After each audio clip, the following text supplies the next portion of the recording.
और खबर 2 अहम मुलाकातों की। पहली मुलाकात जो कि प्रियंका ने की यूपी में, सियासी मुलाकात, इसके कई मायने। यूपी के विधानसभा चुनाव हैं 2022 अगले साल और कांग्रेस इस समय धार देने में जुटी हुई है। कांग्रेस महासचिव प्रियंका गांधी वाड्रा ने आज शनिवार को खीरी जिले की समाजवादी पार्टी की उस महिला उम्मीदवार से ऋतु सिंह और अनीता यादव से मुलाकात की जिनके साथ ब्लॉक प्रमुख चुनाव के नामांकन के दौरान दुर्व्यवहार हुआ था।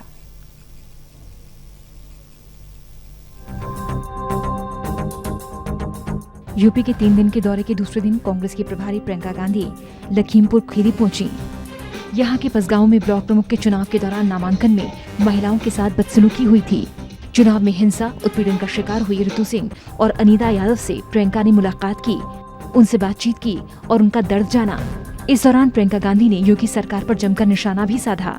उन्होंने कहा कि यूपी में अत्याचार हो रहा है, उनको दिखाई दे रहा है कि महिलाओं के साथ अभद्रता हुई है, उनको दिखाई दे रहा है कि चुनावों में धांधली हुई है। ऐसे स्थानों के चुनाव रद्द होने चाहिए और दोबारा चुनाव कराए जाने चाहिए।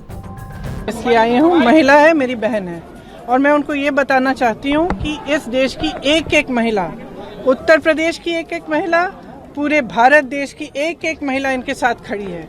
मैंने इनसे कहा आप घबराओ मत, हौसला रखो, एक दिन वो नामांकन पत्र भरोगी और वो चुनाव जीतोगी और जरूर लड़ो। तो हम सब लड़ेंगे उनके लिए। ये लोकतंत्र की लड़ाई है। महिलाओं को आरक्षण क्यों दिया है लोकतंत्र में, हमने क्यों दिया गया है? ताकि महिलाओं का अधिकार बने। और ये स्थिति आपने बना दी है कि महिला अपना नामांकन भरने जाए और आप उसकी पिटाई करके उसको वहाँ से मतलब नामांकन भी नहीं भरने देंगे। ये तो लोकतंत्र नहीं है ना। सामाजिक मुद्दे पे आप बिल्कुल। आप क्या मांग करती हैं? आप क्या मांग करती हैं? मैं मांग करती हूँ कि यहाँ का चुनाव रद्द किया जाए, दोबारा से चुनाव हो यहाँ। और जो इसमें एक हाई प्रोफाइल, और जहाँ जहाँ ऐसा हुआ है वो होना चाहिए, चाहे हाई प्रोफाइल हो, लो प्रोफाइल हो। जिन्होंने इन गुंडों को भेजा, जिनको इसकी जानकारी है, जो देख रहा है वीडियो में कि इस तरह से अत्याचार हुआ है, चाहे कितना भी हाई प्रोफाइल, कितने भी ऊंचे पद पर बैठा हो, उसको दिख रहा है अत्याचार हो रहा है, उसको दिख रहा है कि महिला के साथ क्या हो रहा है, उसको दिख रहा है कि चुनाव की ये प्रक्रिया नहीं है कि आप नामांकन पत्र फाड़ें और किसी को मारपीट करके बाहर निकाल दें। उनको दिख रहा है, तो उनकी जिम्मेदारी है कि इसको ठीक करें, दुरुस्त करें और यहाँ पे जो चुनाव होना चाहिए था वो चुनाव हो। और ऐसा ही हर जगह ऐसा होना चाहिए। जहाँ पे भी ये ऐसी चीज हुई है, चुनाव को रद्द किया जाना चाहिए और दोबारा से चुनाव होना। मीडिया से बातचीत में प्रियंका ने कहा कि चुनाव लड़ने का लोकतांत्रिक अधिकार छीन लिया गया है। वो महिलाएं मेरी बहनें हैं, मैं अपनी बहनों से मिलने आई हूँ। प्रियंका ने पसगांव ब्लॉक प्रमुख का चुनाव रद्द करने की मांग की। उन्होंने कहा कि पीएम मोदी ने उन चुनावों में जीत की तारीफ की जहां हिंसा हुई और बम चले। प्रियंका 20 मिनट तक पसगवां कांड की पीड़िताओं से बात करती रहीं। इसके बाद प्रियंका का काफिला तकरीबन 11:30 बजे सेमरा पहुंचा।